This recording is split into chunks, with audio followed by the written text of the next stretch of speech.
방역사님과 윤남 방역사님께서 담당해 주시겠습니다.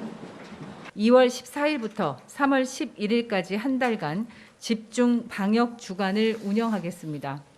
현재 2, 3월 8주분 650만 개의 검사 키트를 확보했고 안정적인 공급을 위해 관계부처 합동 TF를 통해 수급 물량을 조정하고 있습니다. 그리고 학부모, 학생의 백신 접종에 대한 걱정을 덜기 위해 백신과 이상 증상 간의 인과관계가 입증되지 않았더라도 학생 1인당 최대 500만 원의 의료비를 지원하겠습니다. 등교 직전 조치 사항 중에서는 재택치료 중심으로의 치료체계 변경 등 현재 변화되는 방역체계를 반영하고 동거인 중에 재택치료자가 있는 경우 등교를 중지해서 학교 내의 감염을 관리하겠습니다. 이제부터 확진자가 발생할 시에 방역 당국 기준에 따른 자체 조사를 실시하고 학교장이 접촉자를 분류하고 접촉자는 증상 유무나 고위험자 여부에 따라 PCR 검사 또는 신속 항원 검사를 받게 됩니다.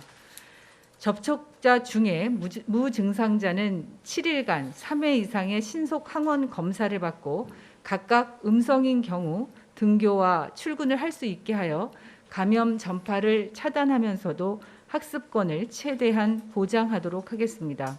유증상자 또는 고위험 기저질환자는 선별진료소에서 PCR 검사를 받을 수 있고 검사 결과가 음성이면 등교와 출근이 가능합니다.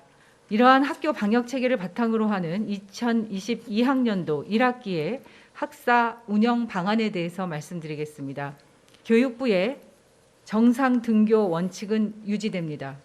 다만 오미크론의 특성상 단기간 확진자 또는 격리자가 급증할 수 있으므로 학교 현장 중심의 판단을 강화해서 운영하겠습니다. 이에 학사 유형을 크게 정상 교육 활동, 전체 학생이 등교하나 교육 활동의 일부는 제한하는 방법, 세 번째는 일부 학생이 등교하고 일부는 원격 수업으로 운영하는 방법, 네 번째는 전면 원격 수업하는 방법, 총 4개의 유형으로 구분해서 학교 현장에서 판단할 수 있도록 학교와 지역의 권한을 높이도록 하겠습니다. 이번에 처음으로 학교가 판단하는 최소 기준이 되는 핵심 지표를 설정했습니다. 학내 재학생의 신규 확진 비율이 3%이거나 학내 재학생의 등교 중지 비율이 15%인 상황인 학교는 앞서 말씀드린 4개의 학사 유형 중에서 학교에 맞는 탄력적인 대응을 결정할 수 있습니다. 또한 확진자 급증과 같은 발생 가능한 상황에 대비한 지원 계획도 마련하였습니다. 교직원 확진이 급격히 늘어나는 상황에 대비하여 한시적으로 교과 교사 정원의 3.5%인 약 1만 명까지 정원 외 기간제 교원 투입이 가능하도록 하고 학교별 업무 연속성 계획 작성 가이드라인을 안내하여 학교가 확진자 급증 시 수업 방안, 조직 운영 등에 대해 사전 준비를 철저히 할 수 있도록 지원합니다. 대학 학사 운영 방안에 대해서 말씀드리겠습니다.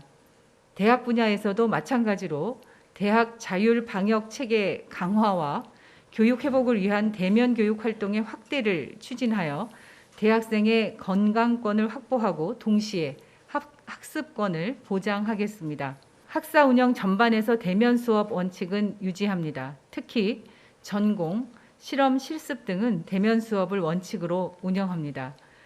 불가피하게 비대면 수업을 실시하는 경우 교수자와 학생 간의 피드백을 활성화하고 지난 2년간 정비한 원격 수업 지원 체계를 충실하게 활용해서 양질의 수업이 제공될 수 있도록 지원하겠습니다.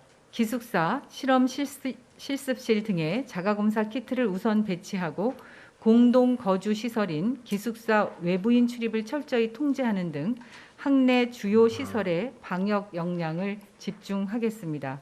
학생들의 안전한 새학기 등교를 위해 교육부는 최선의 노력을 다하겠습니다. 고맙습니다.